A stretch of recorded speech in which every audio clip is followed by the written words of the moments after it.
విషయము మన తెలంగాణ రాష్ట్రంలో సర్పంచ్ వార్డు మెంబర్లకు ఎన్నికలు జరిగాయి. ఈ ఎన్నికలు ప్రక్రియ అనేది రాజ్యాంగము మనకు ఇచ్చిన అవకాశము. 73 రాజ్యాంగ సవరణ అది 1992లో జరిగింది. దాని ప్రకారంగా గ్రామ పంచాయతీలలో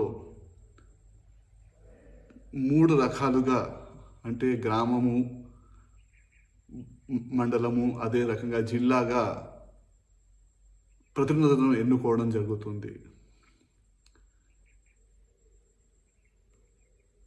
ఆ రకంగా ఎన్నుకోబడ్డ వ్యక్తులు మమ్ములను పాలిస్తారు.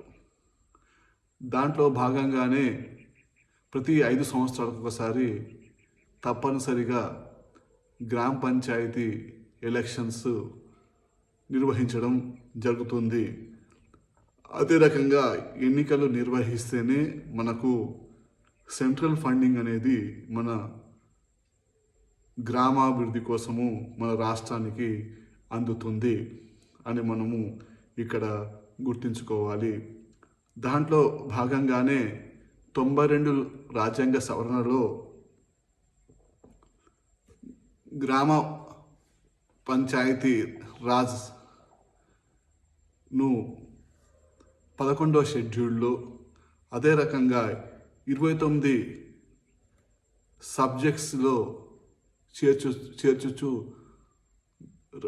రాజ్యాంగ సవరణ చేయడం జరిగింది.